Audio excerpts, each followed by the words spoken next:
Hello everyone, मेरा नाम है Himanshu Pant and we are connected through Knowlified. आज है 12 नवंबर 2020 और आज द हिंदू में 6 आर्टिकल पब्लिश हुए थे, जिसमें से कि एक था वैक्सीन के ऊपर, 4 थी पॉलिटिकल न्यूज़ और एक था यूएस प्रेसिडेंशियल इलेक्शन के ऊपर आर्टिकल।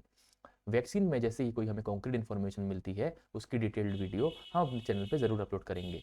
पॉलिटिकल न्यूज़ जो भी होती हैं, आप उन्हें खुद से गो थ्रू कर सकते हैं for your debate and discussions. आज का जो हमारा स्ट्रक्चर रहेगा, उसमें हम इंडियन प्रेसिडेंट के मैनर ऑफ इलेक्शन, उनकी oath, removal, qualifications and powers को डिस्कस करेंगे। President of India. इंडिया में दो हेड होते हैं, एक एग्जीक्यूटिव हेड और एक पॉलिटिकल हेड। एग्जीक्यूटिव हेड जो हैं वो प्रेसिडेंट ऑफ इंडिया होते हैं और जो पॉलिटिकल हेड होते हैं वो होते हैं प्राइम मिनिस्टर ऑफ इंडिया। हमारे इंडिपेंडेंट इंडिया के जो फर्स्ट प्रेसिडेंट थे वो थे डॉक्टर राजेंद्र प्रसाद जी, जिनका टेन्योर था 1950 से 1962 तक। At present Ramnath Kovind ji is the president of India. President जो होता है वो इनडायरेक्टली इलेक्टेड बॉडी होती है। इनडायरेक्टली इलेक्टेड मतलब कि हम लोग डायरेक्टली प्रेसिडेंट को इलेक्ट करके नहीं चुनते हैं। हमने जिनको अपना रिप्रेजेंटेटिव चुना होता है, जैसे कि एमपीज और एमएलए, वो लोग प्रेसिडेंट के इलेक्शन में पार्ट लेते हैं। जो इलेक्टोरल कॉलेज होता है, इसमें कौन कौन होते हैं? पार्लियामेंट के दोनों हाउसेस के elected person, elected members of all the state legislative assemblies and elected members of UTs of Delhi and Pondicherry. इसमें एक चीज ध्यान देंगे कि इसमें नॉमिनेटेड मेंबर पार्ट नहीं लेते हैं।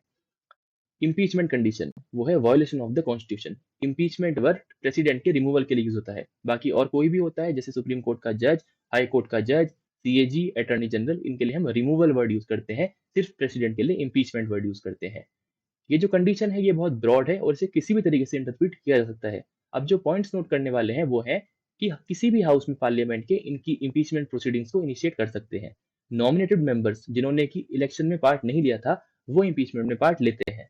मेंबर ऑफ लेजिस्लेटिव असेंबलीज जिन्होंने कि इलेक्शन में पार्ट लिया था, वो इम्पीचमेंट में पार्ट नहीं लेती हैं। अगर इनकी इम्पीचमेंट में मेजोरिटी की बात करें कि कितना परसेंटेज वोट्स चाहिए जिससे कि ये इम्पीच हो सके, तो वो होती है 2/3 majority of the total membership of house. अगर पार्लियामेंट में 100 सीट्स हैं फॉर एग्जांपल, तो 67 सीट्स चाहिए प्रेसिडेंट को उनके पद से हटाने के लिए। अब ऐसा तो है नहीं कि हर इंसान प्रेसिडेंट बन सके, उनके लिए सर्टेन क्वालिफिकेशंस होती हैं। पहली है कि वो इंडिया का सिटीजन होना चाहिए। सेकंड, उनकी एटलीस्ट 35 ईयर ऑफ एज होनी चाहिए। थर्ड, वो क्वालिफाई करना चाहिए कि वो लोकसभा के इलेक्शन लड़ सकें। फोर्थ, उन्हें ऑफिस ऑफ प्रॉफिट नहीं होल्ड करना चाहिए। ऑफिस ऑफ प्रॉफिट क्या होता है? अगर कोई पर्सन गवर्नमेंट का ऐसा ऑफिस होल्ड करता है जहां से उसे कोई प्रॉफिट डिराइव होता है, मैं सिर्फ मॉनेटरी प्रॉफिट की बात नहीं कर रहा हूँ, बी इट उन्हें वहां से घर मिला हो, ड्राइवर मिला हो, कार मिली हो, उसको भी प्रॉफिट में गिना जाता है। तो अगर उनको इलेक्शन प्रेसिडेंट का लड़ना है तो उनको पहले अपना वाला ऑफिस छोड़ना पड़ेगा, तब जाके वो एलिजिबल होंगे प्रेसिडेंट के इलेक्शन के लिए। प्रेसिडेंट को जो ओथ दिलाते हैं वो है chief justice of India before entering upon his office. अगर प्रेसिडेंट के ऑफिस में वैकेंसी क्रिएट होती है तो विद इन 6 मंथ्स प्रेसिडेंट का दोबारा से इलेक्शन कराना इलेक्शन कमीशन के लिए कंपलसरी होता है। वैकेंसी किस किस तरीके से क्रिएट हो सकती है? या तो जो उनका टेन्योर चल रहा है, जो कितना होता है 5 साल का, अगर वो एंड हो जाए टेन्योर, या वो खुद से रिजाइन कर दें, या अनफॉर्चुनेटली प्रेसिडेंट की डेथ हो जाए, या इम्पीचमेंट प्रोसेस उनके लिए उनके खिलाफ कंप्लीट हो जाए, उनको इम्पीच कर दिया जाए, या फिर जिस मैनर में उनका इलेक्शन हुआ था उसको Supreme Court null and void घोषित कर दे। प्रेसिडेंट की पावर्स क्या क्या होती हैं? वैसे प्रेसिडेंट की बहुत सारी पावर्स होती हैं। मोस्ट ऑफ द पावर्स हमने यहाँ पे डिस्कस करी हैं, हम करने वाले हैं। अगर कोई छूटती है तो आप उसको कमेंट सेक्शन में डाल के हमसे क्वेश्चन पूछ सकते हैं। Within 24 hours we will try to answer.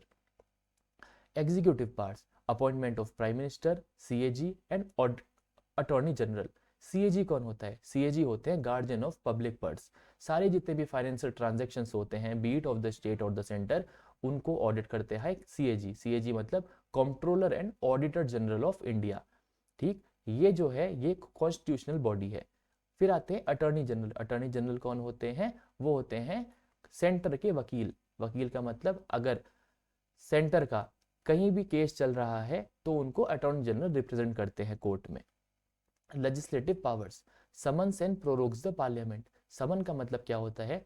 Parliament का जो एक सेशन होता है उसको जब बुलाना होता है, सेशन को उसको कॉल करना होता है, उसको समन बोलते हैं। और जब एंड करना होता है उसको प्रोरोग बोलते हैं। और उन दोनों बीच के दो सेशन के बीच में जो टाइम होता है उसको रिसेस बोलते हैं। अगर पार्लियामेंट की किसी डे की सिटिंग को हमें एंड करना होता है तो उसको बोलते हैं एडजर्नमेंट। वो प्रेसिडेंट नहीं करते हैं, वो करते हैं स्पीकर ऑफ दैट हाउस। ठीक, अगर हमें पार्लियामेंट को कुछ लंबे टाइम तक एंड करना है, प्रोरोग नहीं करना है बट हमें 7-8 दिन के लिए उसको रोकना है, तो we will say it adjournment sine die. उसके बाद और क्या लेजिस्लेटिव पावर्स होती हैं, ये राज्यसभा में 12 मेंबर्स को नॉमिनेट करते हैं in the field of literature, science, art and social service. आपने देखा होगा सचिन तेंदुलकर जो थे वो राज्यसभा के नॉमिनेटेड मेंबर थे। फाइनेंशियल पावर, जो मनी बिल होता है वो इनकी परमिशन के बिना किसी भी हाउस में टेबल नहीं होता। किसी हाउस का मेरा मतलब है लोकसभा में टेबल नहीं होता है। और कोई भी डिमांड फॉर ग्रांट अगर सेंटर देता है तो उसके लिए भी पहले प्रेसिडेंट की परमिशन चाहिए होती है। और फाइनेंस कमीशन जिसको हमने कल डिस्कस किया था, उनको भी प्रेसिडेंट ही कॉन्स्टिट्यूट करते हैं, तो भी वो फाइनेंशियल पावर के अंदर आती है। जुडिशियल पावर, वो जो है प्रेसिडेंट, ये चीफ जस्टिस ऑफ इंडिया और अदर जजेस of supreme court and high court along with the chief justice of all the high courts of the states, उनको अपॉइंट करते हैं। और जुडिशियल पावर में इनकी काफ़ी सारी पार्डनिंग पावर भी आती है, जो हम अपने आगे आने वाली स्लाइड में डिस्कस करने वाले हैं। डिप्लोमेटिक पावर, जितनी भी इंटरनेशनल ट्रीटीज और एग्रीमेंट होते हैं वो सब प्रेसिडेंट ऑफ इंडिया के नाम पे साइन होती है। मिलिट्री पावर, वैसे तो हमारी जितनी भी डिफेंस फोर्सेस हैं सबके चीफ होते हैं और उन सबका एक chief of army chief of staff होता है, बट अगर हम सुप्रीम कमांडर की बात करें तो वो होते हैं president of India of all the defence forces of India. Emergency powers, जो 3 टाइप की इमरजेंसी होती हैं, जो article 352 national emergency, 356 presidents rule, 360 financial emergency में मेंशन्ड है, इनको भी प्रेसिडेंट ही लागू करते हैं। इमरजेंसी एक बहुत बड़ा टॉपिक है, इसके ऊपर लक्ष्मीकांत में सेपरेट चैप्टर दिया हुआ है, इसके ऊपर हम आने वाले दिनों में एक डिटेल्ड वीडियो बनाएंगे। 2 पावर जो होती है प्रेसिडेंट की, एक ऑर्डिनेंस मेकिंग पावर और एक पार्डनिंग पावर, ये बहुत इंपॉर्टेंट होती हैं। ऑर्डिनेंस की एक स्टैंडर्ड डेफिनेशन है, अगर आप इसको मेंस में यूज करते हैं तो you will fetch good marks. ये क्या है? Ordinance is a constitutionally sanctioned ad hoc mechanism by which critically urgent situations are met when parliament is not in session and government cannot afford to wait till it reassembles for fear of things becoming unmanageable। चलिए इसको समझते हैं। Constitutionally sanction का मतलब क्या है? कि इसका मतलब है ऑर्डिनेंस जो चीज है वो कॉन्स्टिट्यूशन में डिफाइंड है। कहाँ पे डिफाइंड है? आर्टिकल 123 में। एडहॉक मैकेनिज्म क्या होता है? एडहॉक मतलब टेम्पररी। ऑर्डिनेंस जो है उसकी एक लाइफ होती है, इसकी मैक्सिमम लाइफ कितनी होती है? 6 मंथ्स एंड 6 वीक्स। 6 वीक्स में क्यों कह रहा हूं? ऑर्डिनेंस जब आता है, प्रेसिडेंट ऑर्डिनेंस लाते हैं तो पार्लियामेंट को इसको अप्रूव करना होता है। जब पार्लियामेंट सेशन में, अगर ऑर्डिनेंस तभी लाया जा सकता है जब ईदर हाउस और both the house of the parliament session में ना हो, क्योंकि ये एक पैरेलल पावर नहीं है लेजिस्लेशन की। अगर कोई अर्जेंट सिचुएशन आ गई और उस समय पार्लियामेंट सेशन में नहीं है, उस समय रिसेस टर्म चल रहा है, तो क्या होगा? उस समय प्रेसिडेंट ऑर्डिनेंस लाएंगे कैबिनेट के कहने पे, और जब दोबारा से पार्लियामेंट को समन करेंगे प्रेसिडेंट, उसके 6 वीक्स के अंदर ऑर्डिनेंस को पास करना पड़ेगा। अगर पास नहीं करते हैं तो वो ऑर्डिनेंस नल एंड वॉइड हो जाएगा। अब 6 मंथ्स कहाँ से आता है? मैंने बोला कि इसकी maximum life 6 months and 6 weeks है। 6 वीक्स तो हम समझ गए। 6 मंथ्स इसलिए क्योंकि जो मैक्सिमम टाइम होता है पार्लियामेंट के 2 सेशन के बीच का, वो 6 मंथ्स होता है। ठीक, अभी समझते हैं ऑर्डिनेंस की आगे कंडीशन। ऑर्डिनेंस जो है वो कॉन्स्टिट्यूशन को अमेंड करने के लिए यूज नहीं हो सकता है। ऑर्डिनेंस लाके हम कोई भी फंडामेंटल राइट्स नहीं ले सकते हैं, जैसे कि आर्टिकल 16 में एम्प्लॉयमेंट के लिए कुछ रिजर्वेशन दे रखे हैं। आर्टिकल 25 में practice and perform our conscience, religious conscience, उसके बारे में कहा गया है, उसको हम एब्रिज नहीं कर सकते हैं। ऑर्डिनेंस जो है वो पैरेलल पावर लेजिस्लेशन की नहीं है, ये मैंने आपको पहले बताया था। जो ऑर्डिनेंस प्रेसिडेंट लाते हैं इसका जुडिशियल रिव्यू कर सकते हैं, मतलब इसे कोर्ट में क्वेश्चन कर सकते हैं। प्रेसिडेंट सिर्फ उन्हीं चीज़ों में ऑर्डिनेंस ला सकते हैं जिनमें कि पार्लियामेंट लॉज बना सकती है। कुछ सब्जेक्ट्स होते हैं पार्लियामेंट हर चीज़ के लॉ बनाने के लिए एलिजिबल नहीं होती है, कुछ चीज़ें स्टेट के पास भी होती हैं, तो जिन चीज़ों के लिए पार्लियामेंट एलिजिबल है उन्हीं के लिए ऑर्डिनेंस लाया जा सकता है। पार्डनिंग पावर ऑफ प्रेसिडेंट जो कि हमने पढ़ी थी मिलिट्री जो हमने पढ़ी थी जुडिशियल पावर्स के अंदर, तो अभी उसको डिस्कस करते हैं। पार्डनिंग पावर्स ऑफ प्रेसिडेंट ये आर्टिकल 72 के अंदर प्रोवाइड कर रखी हैं। ठीक, पार्डन का मतलब क्या होता है कि अगर कोई कैदी है, कोई प्रिजनर है, उसको प्रेसिडेंट उसकी या तो पनिशमेंट कंप्लीटली एब्जॉर्ब कर दे, या उसकी कंडीशन को थोड़ा सा कम कर दे, या उसकी कंडीशन का उसकी पनिशमेंट का नेचर चेंज कर दे।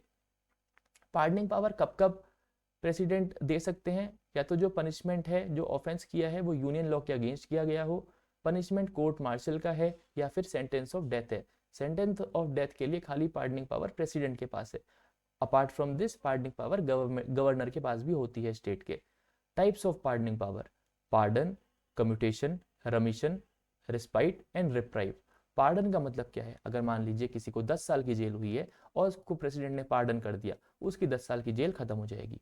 कम्यूटेशन का मतलब, अगर मान लीजिए किसी पर्सन को 10 साल का रिग्रेस इम्प्रिजनमेंट है, रिग्रेस का मतलब उसको इम्प्रिजन तो किया ही है, साथ ही साथ उसको अदर फॉर्म ऑफ काम भी करने हैं, जैसे उसको झाड़ू लगाना है, पोछा लगाना है, खाना बनाना है, या some other form of regress things you can consider, तो उसका नेचर चेंज कर सकते हैं। जैसे 10 साल की रिग्रेस इम्प्रिजनमेंट को हम कर देंगे 10 साल की नॉर्मल इम्प्रिजनमेंट। रेमिशन, रेमिशन क्या करता है? सेंटेंस का पीरियड कम कर देता है without changing the nature of it. जैसे 10 साल की जेल को कर देंगे 5 साल की जेल। रेस्पाइट, अगर कोई वुमेन को 10 साल की जेल हुई है और उसका देखा जाता है कि कोई स्पेशल केस बनता है सच एज प्रेगनेंसी, तो उसकी जो टर्म है उसको या तो एब्जॉर्ब कर देंगे या फिर उसको लेस कर देंगे। रेप्राइव, रेप्राइव का मतलब होता है अगर किसी पर्सन को पार्डन या कम्यूटेशन के लिए प्रेसिडेंट के सामने पेश होना है तो तब तक के लिए स्टे ऑर्डर के लिए प्रेसिडेंट से वो पार्डनिंग पावर का यूज करवा सकता है। तो आज की हमारी ये डिस्कशन थी। कुछ कुछ टॉपिक इसमें से रह गए हैं, जैसे इमरजेंसी है, वैक्सीन है, ये हम आने वाले टाइम में डिटेल में डिस्कस करेंगे। तब तक आप हमें फॉलो करिए हमारे टेलीग्राम चैनल पे, जहाँ पे डेली अपडेट्स मिलती हैं। Go follow us on Twitter, Instagram and Facebook also.